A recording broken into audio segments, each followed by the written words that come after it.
I'm Taylor. I'm Kat. And welcome to Square Mile of Murder, where this month we are looking at some ancient serial killers. Woo! Yeah. Old school. Yeah, super old school. So another theme month. We like it. Hopefully you like it. Nobody's complained Nobody's yet, complained. So. Yeah, so with that, we're taking that as a positive reception. So Here we go. Ancient serial killers. That's our theme for August. So let's dig in. Jack the Ripper is generally credited as being the first serial killer when he murdered 5 sex workers in the east of London in 1888. And he was the first serial killer, multiple murderer guy, who really captured the public and the press's fascination in such a frenzied and sensationalized way. But the phenomenon of serial murder did not emerge suddenly in sort of misty Victorian London. It's actually been around for millennia.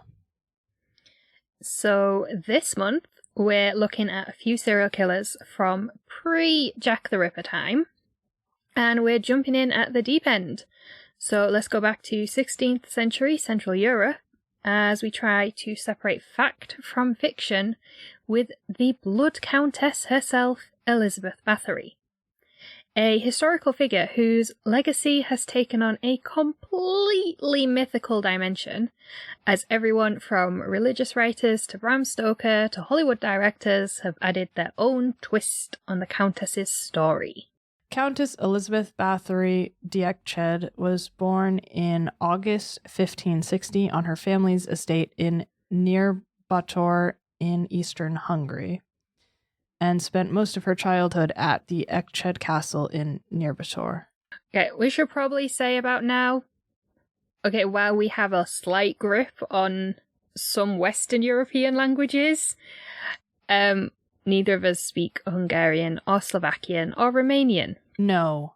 As various names will come up throughout this episode. We have had to rely on Google Translate. Yes. Sorry if it's wrong. Yeah, I think I would like to make a blanket statement here, because we have gotten comments in the past of like, you didn't pronounce this correctly. It's like, no, we probably didn't. But we're trying. And we do look at Google Translate for everything. We listen to how it's pronounced in other sources, whatever it may be. But some of them are harder than others. Yeah, and also, we're both dyslexic. Yeah, which does not make things easier. I've almost just called her Elizabeth Bathory 5 times, and we're not even a paragraph into the script. So, we're doing what we can. We apologize if it's not perfect, but we're trying. We are not language experts, unfortunately. That would be really cool, but we're not. I would love to be. I mean, my nearest to being fluent in a second language is I have a little green owl on my phone that shouts at me when I get Spanish words wrong. I mean, I just confuse all the languages I've ever taken into one. So, French, Irish, Chinese, and a little bit of Scottish Gaelic. So, It's a mess in there. So, we're doing our best. Bear with us with some of these pronunciations. They're a little bit hairy for us, but hopefully we've gotten them pretty close. So at this time, Hungary was known as the Kingdom of Hungary and was part of the Habsburg Empire, having been conquered by the Austrians after previously being part of the Ottoman Empire. And it would later become known as the Austro-Hungarian Empire. The main thing to know is that the Kingdom of Hungary encompassed what is now modern-day Hungary, as well as parts of Slovakia and Romania. So Elizabeth Bathory was born into nobility. An uncle on her father's side had been the voivode of Transylvania, which we learned today is a local... It's a leader in local government. Yeah, so It's like I did research governor it or when something. I'd never heard the term before, so... I researched it when I was writing the script as, voivode. I was like, oh, what's that? And then I forgot to put in the script what it is. Yeah. So, like, local government person. Uncle on her father's side was the voivode of Transylvania, and her maternal grandfather had also held the same role. An uncle on her father's side was also the Grand Duke of Lithuania, King of Poland, and Prince of Transylvania. That's a lot of titles. Yeah, that's one person. Yeah, that's impressive. One person with all 3 titles. Yeah. That's so yeah, long story short, she was very well connected across what is now considered Central and Eastern Europe. As a child, Elizabeth suffered from epilepsy, and it was speculated that this stemmed from the kind of inbreeding seen all too often within the aristocracy. Hey. Her parents were closely related. There's kind of two branches of the Bathory family, and her parents came from the same branch. Oops. According to Wikipedia, because I couldn't find a more credible source, in the 16th century, treatments for epileptic fits included rubbing the blood of someone who didn't have epilepsy on the lips of the person having a seizure. Yeah. Mm-hmm. This is rumoured to have been part of Elizabeth's treatment, although it is entirely possible that much of her story, it has been embellished by writers over the past 400 years. Despite her high social standing, the Countess's childhood and family were blighted by rumour and speculation about what went on behind the closed castle doors. There were rumours that her aunt was a murderous bisexual witch. I need that on, headed letter paper. Just saying. And that Elizabeth herself was also bisexual. There were also rumours that Elizabeth and the aunt were in an incestuous bisexual relationship. Oh, sure. When Elizabeth was in her early teens, because it's 400 years ago when they married him off young. Yeah. And we do not have time to go down that rabbit hole. No, definitely not.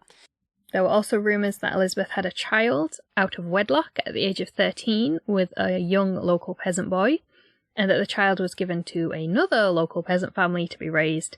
But again, this may just be part of the folklore that has developed around Elizabeth Bathory. At the age of just 10, Elizabeth was betrothed to Count Ferenc Nadasdy, who was a member of another noble family in the Kingdom of Hungary. According to sci-fi.com... Oh, they've done a lot of work on Elizabeth Bathory. And it's actually one of the, credited sources on Wikipedia, and I was like... Cool. Okay. Interesting. Okay. So according to sci-fi.com, the Nadasdy family was one of the wealthiest dynasties in the kingdom. However, Countess Elizabeth Bathory was actually of a much higher social station than Count Ferenc Nadasdy. He was 4 years older than her, and when the pair were married 5 years later in 1575, so she would have been 15. Is that correct? Yeah. And he would have been he was 19. 20. No, 19. Yeah. So when they were married, he took the name Bathory as Elizabeth refused to change her name to that of a family of lower social standing. So I'm with her on not changing your name, but because you've already got a name, but there's the classism of it all. Just no. Yeah, I'm with you for not changing your name, but not necessarily for that reason. Yeah. Got a bit lost there. There were reportedly 4,500 guests at the wedding. That's too big. How many guests were at your wedding? 10. Yeah. Your wedding was the right size. Ferenc's wedding gift to his new bride was his mother's castle Chapitres, which is also known as Chapitres in Slovak. The castle is located in present-day Slovakia, close to the Czech border, and is a tourist attraction, and you can actually go and visit the ruins. Side note, the ruins of Chapitres Castle, as we're going to keep calling it its Slovakian name, because it's easier to say and it's in Slovakia. So Chapitres Castle was used as Count Orlok's castle in the 1922 German silent film Nosferatu. Very, very famous film. Which I think helps add to this whole folklore. Yeah. Around Elizabeth Bathory. Oh, for sure. So, along with the very generous gift of his mother's castle, just like I didn't get a castle when I got married. Crap. Elizabeth, what? Gonna have to have words with your wife. I know, right? Where's my castle? Elizabeth was also gifted the village of Chapitres, the village's country house, as well as 17 other villages in the region. Not bad. Not bad at all. In 1578, 18-year-old Elizabeth was left in charge of the castle and villages when her husband was promoted to chief commander of the Hungarian troops and was called away to war against the Ottomans. Now, some claim that this is when Elizabeth's violence began, but it is much more likely that she was exposed to violence from quite a young age. It had been reported that as a member of nobility, Elizabeth was pretty much given free rein as a child, and she was not punished for the violent rages and mood swings she was supposedly prone to. And some say that is a result of the, severe inbreeding. They can also be a side effect of having epilepsy. Yeah. If it's not controlled, so either or. Yeah. The unproven rumours that her aunt was a murderous witch are also cited as a reason for Elizabeth's exposure and fascination with violence. Violence from the wealthy families towards their servants and others of a lower social standing was sadly expected and would have become normal to a young Elizabeth. So when she found herself running an estate of her own, it was no surprise that she too would resort to extreme violence when it came to doling out punishment. But this is where the reports begin to vary when it comes to Elizabeth Bathory. The common narrative goes that Elizabeth once struck a young servant girl so hard that she drew blood, which then splashed across her own face. In the days following, Elizabeth noticed that the skin which the young girl's blood had touched had a more youthful appearance, and decided that bathing in the blood of young virgin girls was the secret to everlasting youth, and she would do anything to achieve this eternal youth. Okay. The image was painted of a crazed woman who would stop at nothing to reverse the aging process, a woman who answered to nobody, a husbandless, childless woman who seemingly had nobody around to stop her killing spree. But that's actually not exactly how things happened. So although Ferenc was frequently called away from the castle due to the various ongoing wars between the Austrian and Ottoman empires, he also spent a lot of time at home in between these wars during the 1570s and 1580s. I mean, the couple had 5 children between 1585 and 1598, so he was home a fair bit. He was around. Some sources also claim that there was a 6th child, but there's no official record of this youngest child, nor were they mentioned in either Elizabeth or Ferenc's wills. As with most noble families, the children were not brought up by the parents, but rather by a governess. But it is reported that Elizabeth and Ferenc still had regular contact with their children, like most days, but they were not hands-on parents, or just normal parents that we would think of today. Yeah. There were also plenty of staff around the castle and local villages who answered to the Countess, and according to some accounts, most people close to the couple were aware of what was going on at the castle, just that nobody had the power to stop them. Yeah. So not only was Ferenc aware of his wife's violence, he was an active participant, and according to some, he even encouraged and enabled her torture of young servant girls.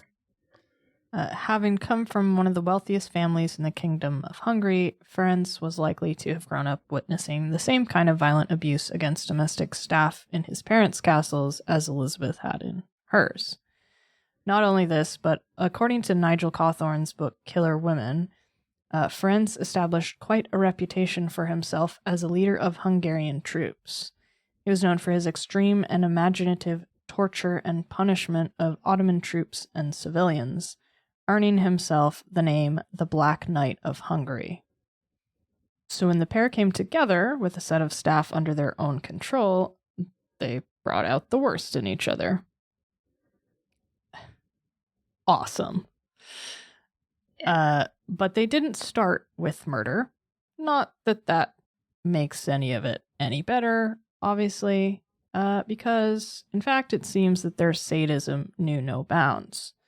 The pair experimented, it seems, with every kind of torture they could conceive of, from physical beatings and assault to leaving servants out in the cold to freeze, or burning them with hot irons and mutilating them. All of this under the guise of quote-unquote discipline.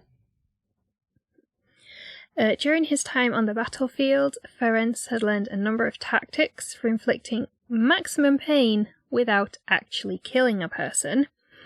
And also, how to ensure that they didn't slip into unconsciousness so you could keep torturing them. But, according to many reports, he also kept Elizabeth's rage and violence in check and made sure that she was just, torturing and mutilating the servants to within an inch of their lives and not actually murdering them. Ugh. Wow, give him a medal. Great. Interestingly, though, there are also reports of Elizabeth intervening on behalf of local women who needed help. Part of her and her husband's role in managing their estates in the local area and ruling over those who lived there was to care for them. And one of the things they had to do was provide health care for their citizens and counsel them on their problems. It has been reported that Elizabeth often helped local women who were homeless or destitute, those whose husbands had been captured or killed during these various wars, and those who had also been sexually assaulted. Which is interesting. Yeah, all things considered. There isn't actually any reports of what she did. It's just she intervened on behalf, she helped them. Maybe she just brought them back to the castle. Who knows? Yeah, could be. Maybe they ended up being victims of hers, but under this guise of helping them. Yeah. So we don't actually know. But it's a very interesting juxtaposition. Yeah, for sure. And yeah, that is the argument, that they could have just been keeping up appearances, as, respectable, kind rulers over their subjects, and which would keep the rest of the aristocracy from finding out what they were doing. And things carried on this way until the early 1590s. Strategically, Chapitres Castle and the family's estates were in quite a vulnerable position. They were close to an internal border between the Kingdom of Hungary, controlled by the Habsburgs, and the Austrian Empire, and parts of eastern Hungary, which had been conquered by the Ottomans, and located along a main route to Vienna, where the seat of the Habsburgs, the Hofburg Imperial Palace, was located. So, when the Long War, also known as the 13 Years' War, began in 1593, Ferenc was frequently called away from home for long periods to lead the Hungarian war effort, once again leaving Elizabeth in charge of his affairs. One thing we should note is that although Elizabeth was from a noble family and very highly educated, she could reportedly speak 5 languages. So although she was highly educated, she wasn't taught how to run an estate or anything like that, because that would be her husband's job. And then her husband was busy. So this is when things began to change. Ferenc did return home many times during the war, as evidenced by the fact that the youngest of their children was born in 1598, which was 5 years into the war. However, Elizabeth was left alone to run their affairs for long periods of time, and without Ferenc there to temper her violence, she quickly crossed the line from prolonged sadistic violence into prolonged sadistic violence, followed by a painful and often slow death. We don't know to what extent Ferenc was involved in the murders because he died in 1604, 6 years before the murders were uncovered. He died while away fighting, but nobody knew what caused his death. He had suffered from some sort of disease of the legs for 2 years before his death, and it was suspected that this might have contributed to his death, but it's not confirmed. I mean, it could have been something like rheumatism. Yeah. Because he was in his 50s when he died, or late 40s, so joint problems. It could have been prolonged exposure to the elements on the battlefield. It could have been even like diabetes or I feel like gout was a big thing at this period of time. I mean, it is like a rich person's disease, isn't it? I know it's not technically, but it was always associated with royalty, with rich living. Yeah. Or like early trench foot. I don't know if he's in battle all the time. Could be. So I just like the description. Disease of the legs. I think the actual description was disease of the lower limbs. Ah, that seemed better. And I was like, well, I am not plagiarizing, so it is disease of the legs. And I thought you'd like that. I definitely do. So, like many serial killers, Elizabeth had a type when it came to her victims. They were all young, vulnerable women, lured to the castle with the promise of work and lodgings.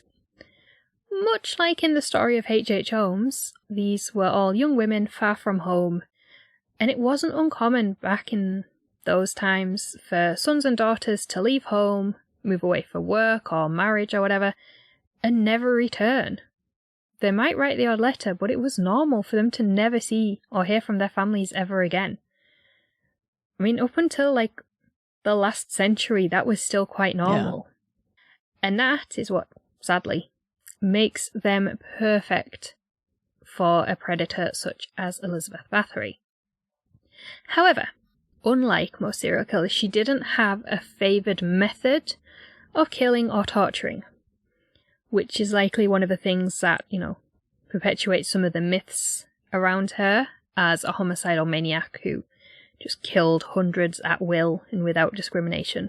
So she's got common victimology, but not a stable MO, basically. No, it's just whatever mood takes her. Following Ferenc's death in 1604, Elizabeth's crimes reportedly became much, much worse, and it was around this time that rumours began to spread in the local area about young women disappearing in Upper Hungary, which is what this part of Slovakia was called, after visiting Chapitres Castle. Uh-oh. When Ferenc died in 1604, he entrusted Elizabeth and their children into the care of György Torso. He is described as a powerful Hungarian magnate, always fun, and he would actually go on to become the Palatine of Hungary in 1609, and put a pin in that. It'll become important in a little bit. We'll get back to that. Now, we're not entirely sure what it meant for Elizabeth to be entrusted to György Torso, because he was married with his own family, so it wasn't like some arrangements where a widow would be taken care of and marry into another wealthier, politically favorable family in the event of her husband's death. So, wasn't that? Not sure exactly how this all worked. Unless it's like a guardianship where he's meant to like keep an eye on things, but I don't know. It wasn't really explicit in any source. Like, it's just she was interested to him. So whatever the arrangement was, Elizabeth was largely left to her own devices for years. And as we just said, rumors had begun around the time of her husband's death of her murdering servant girls. And letters were sent not only to the Hungarian authorities, but also to the Habsburg court in Vienna. Still, it wasn't until around 1610 that the royal court in Vienna would task authorities in Hungary with investigating Elizabeth Bathory. What Elizabeth got up to in the time between her husband's death and the investigation in 1610 isn't well known. The number of victims who were murdered by Elizabeth and a small group of accomplices, who we'll get to shortly, range anywhere from 80 to 650. Big range. Yeah, with the youngest being just 10 years old. Bit of a difference. Yeah. According to an article by All That's Interesting, as the years went by, Elizabeth moved on from simply torturing and killing servant girls and young girls who she lured to Chapitres Castle with a promise of work, and moved on to kidnapping and killing the daughters of the lesser gentry. So these are families who are from sort of upper or at least upper middle classes, likely owned land or properties, but had nowhere near the level of wealth or power or influence that the Bathory or the Nadashti families had. Fun story, I am descended from lesser gentry, which you wouldn't think. Somewhere on my grandmother's side, loads of the land around where we live was actually owned by an ancestor of ours, and it was all lost in a poker game. Oh, bummer. Yeah. Mistakes were made. Elizabeth had begun to advertise Chapitres Castle as a finishing school for girls, and lesser gentry families were sending their daughters there, expecting them to, finish their education, be debuted, and marry well, moving up the social ladder. But Elizabeth had other ideas, and the girls were allegedly murdered by her. That's fucked. Yeah. Finishing. Oh, God.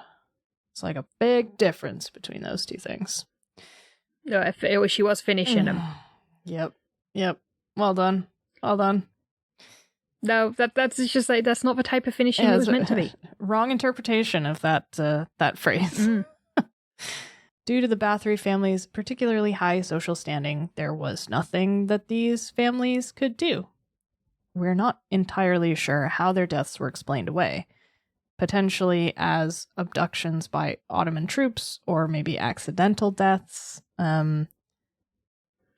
See, this is where I think a lot of things that we sort of take as fact about the story of Elizabeth Bathory, this is where I think, this is embellished, because there's not, she could have got away with a lot.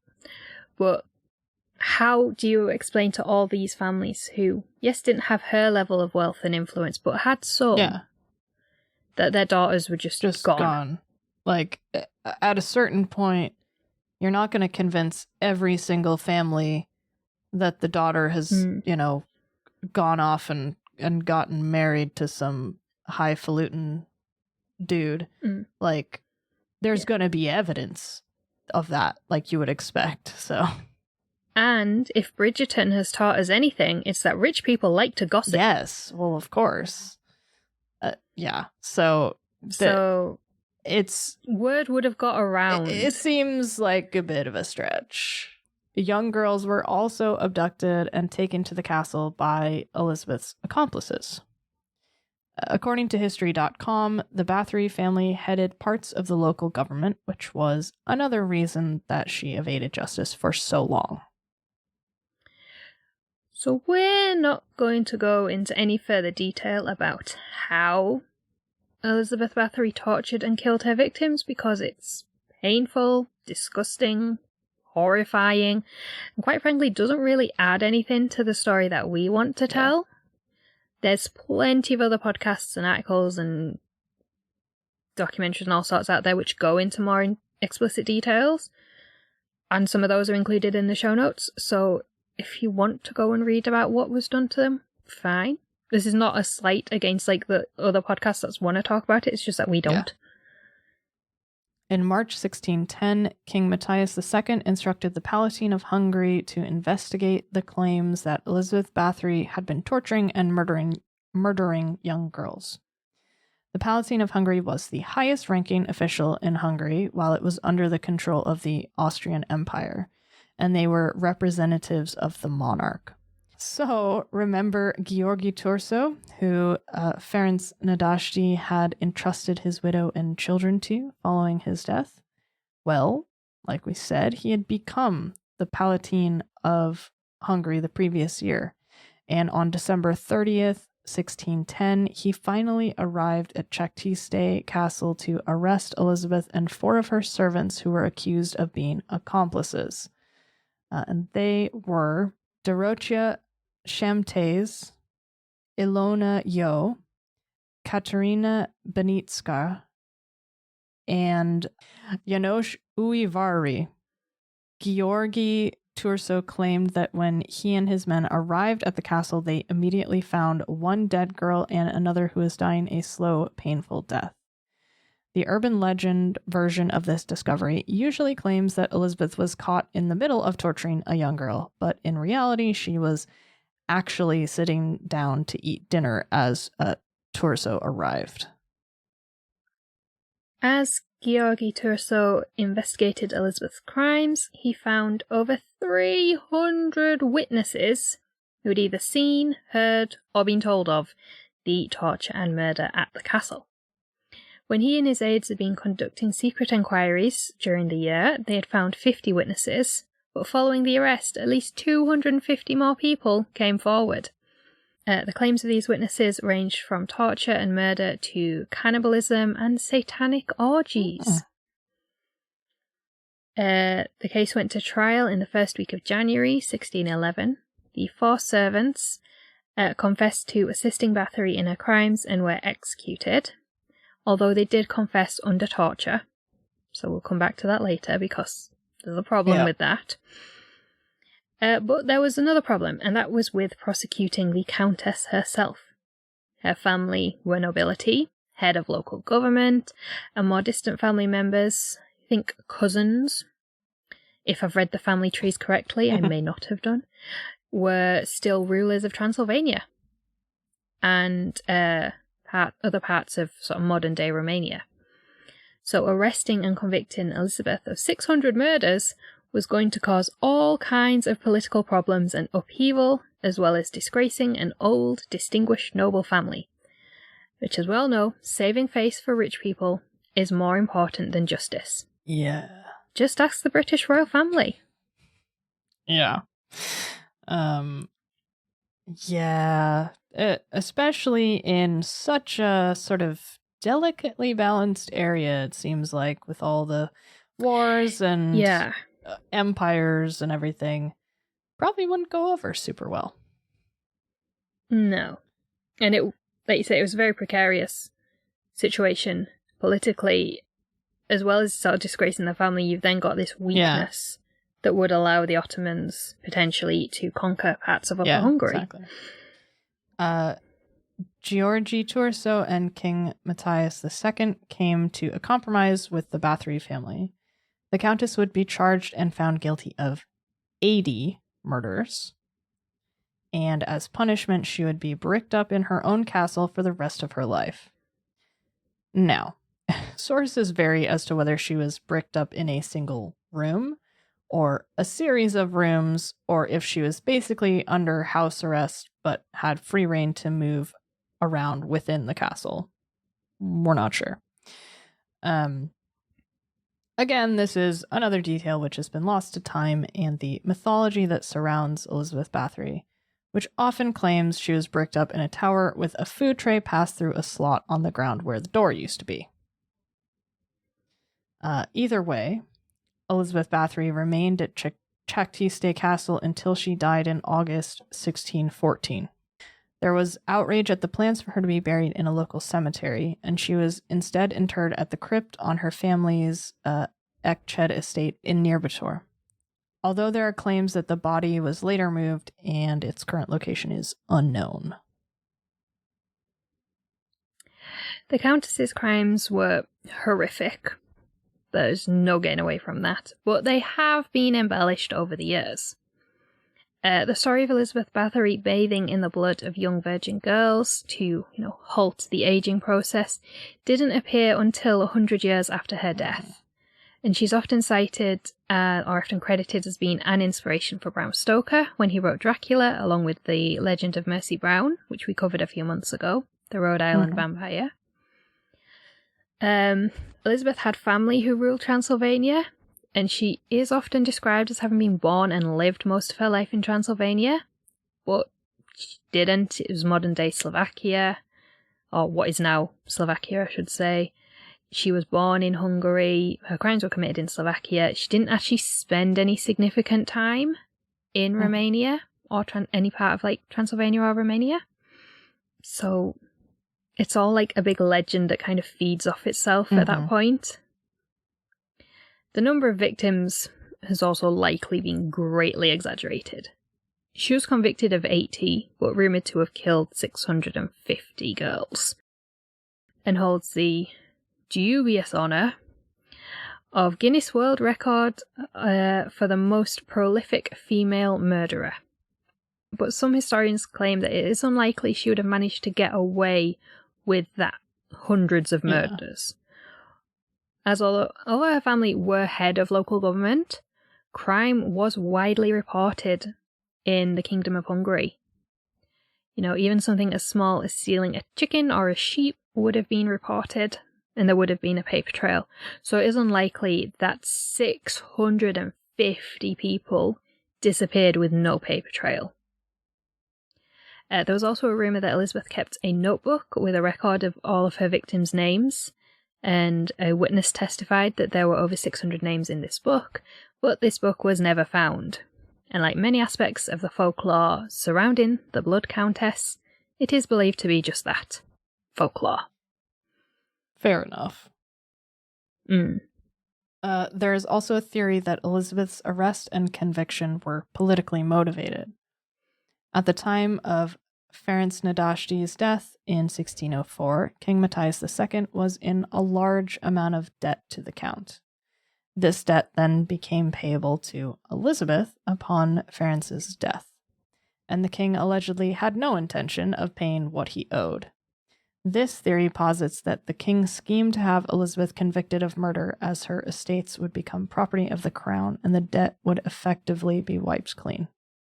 And that is the story of Elizabeth Bathory. Thoughts? You know, it reminds me of the Sawney Bean clan story a little bit. Just in the sense of like the actual written information didn't show up for like 100+ years after all this supposedly took place. Yeah. And like, I have no doubt that she was probably torturing and killing people, but I don't, you know, it seems highly unlikely, like we said, that she could get away with that many hundreds of victims without anybody being like, whoa. Yeah, I think that's probably the truth, because they managed to convict her of 80. Yeah. That would still have caused a hell of a stink amongst the upper classes. So why only 80? Why not, you know, why not hundreds or 600 or 650? Yeah, exactly. Like if you're already convicting someone of such high standing of 80 murders, it's not like 3 murders or 8. It's 80. Like it's a ton of people. So I don't see the difference in that, and just if she had 600 victims, just going for all 600, because at 80 you already know it's really bad. Yeah. And we don't know the names of the victims either, which is a really sad part, because I completely agree that I think there is some truth to it. But I think there's probably some truth to stories of most nobility and aristocracy, at least very severely, very violently abusing their staff, if not killing them. Because it's such a well-documented and recurring theme, especially in this time period, for servants to be treated as punch bags, essentially. So I think there's some truth to it, but I don't think there's, 650 victims. No. The servants confessed under torture. Yeah. So nowadays, well, I was going to say nowadays, but there's some recent history that proves otherwise. You can't torture someone to confession and have it stand up in court. Doesn't work well. So you can't really take any of that as real. And they were executed as soon as the trial had happened, so there was no way. Like, there was nothing later on like, oh no, I just confessed because I was being tortured, sort of thing. Yeah, and that's the like, I guess my question is just like, what actually happened? Because I don't believe that she was bathing in the blood of virgin. Like, is it just that she was particularly cruel to her staff and that several of them died in her employ? Was she actually luring people to the castle to murder them? Like, there's a few different like tiers of crime and evil here. And obviously in the intervening years, we've gone to the furthest tier of when it's probably somewhere around the first, second, or third. Yeah, I agree. And it feels it fulfills this thing in Western society. We cannot cope with someone just being evil. We've always got to look for like the childhood sob story, the this, the that with it. I don't mean to say like child abuse is a sob story, but we've always got to look at like there must have been something really horrible that happened in their childhood. Like, some people did suffer horrendous abuse as children and then go on to become serial killers or serial abusers. Most people who suffer abuse don't. Mm-hmm. And so we've always got to look for like, oh, what is this, some kind of like horrific, and half the time it's just that people looking for a sob story because we can't handle the idea that some people are just evil and some people are just born evil. Yeah. And someone born into that kind of wealth and power with absolutely no consequences, who's exposed to violence from a very young age, there was never any repercussions for it. Of course she's gonna turn out that way. That violence, like, and that's the thing. It's absolute power. Yeah, but this idea that she, she just bathed in the blood because she wanted eternal youth. That's fucked up, but it gives a reason. Yeah. Yeah, I think that's part of why the gaps get filled in. Yeah, no, I agree. And I think because this is such an old case, because the very fine details of her upbringing either weren't recorded or haven't survived. Like, you're never going to know. Yeah. And so, like, people have filled in the gaps with what they've decided makes the best story. Yeah. And this is a time when oral history was still very much a thing as opposed to written history. Yeah. So, stories get embellished. It's just the way you could tell the same story word for word, but the way you speak and the way you emphasize it. Yeah, it changes it. Changes it. So, of course, it changes as it's passed down the generations. Yeah. So, yeah. I read many years ago, I think it's like the first time I'd ever heard of Elizabeth Bathory. I read something about how some of her living descendants now donate blood as often as is humanly possible or legally allowed. Why? Inherited guilt. I thought it was like to spread around that sort of youthful. No, it's just they feel real bad. Yeah, but I couldn't find the source, because this is years ago that I read this, and I couldn't find the source again. Yeah. So I don't know if that's like an urban myth as well. But I find that interesting because that also perpetuates the idea that she was just, killing young virgin girls to bathe in their blood. Yeah. It perpetuates this whole Blood Countess narrative. But yeah. So if anyone does have a source for that, please tell us, because let us know. I couldn't find it again. I like that one. I think that is it. Yeah, I think that's it. That's our first ancient serial killer. And yeah, we're gonna kind of ping pong around in time and space.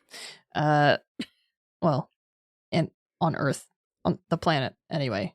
No, like, start that sentence again, dear. no.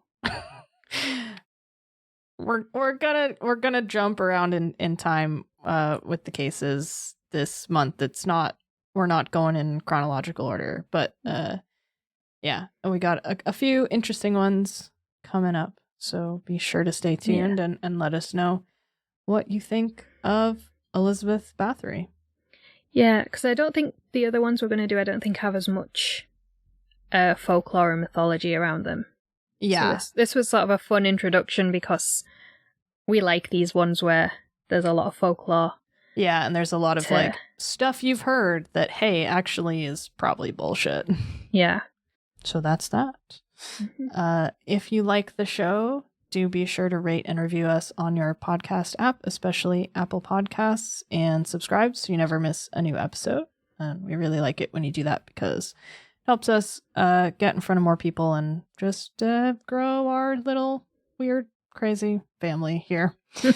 And if you want to get some cool Square Mile merch, we do have a selection of products with some cool designs, and you can find those at squaremileofmurder.store. The links for which will be in the show notes, or you can find it on our website. If you'd like to help us cover the costs of making the podcast and help us invest in the future of the show, you can join our Patreon page. Tiers start at just £1 per month. Every patron gets regular episodes a day early, a shout out on the show, priority case requests, and a lifetime discount on merch. And that's just for £1 a month. That's like £12 a year. Yep. As the tiers go up, you get more, including bonus episodes and exclusive merch you can't buy anywhere. So check all that out at patreon.com/Square Mile of Murder. Links are in all the usual places. And we'll see you next week. Yeah, we'll see you then. Thanks for listening. Bye. Bye.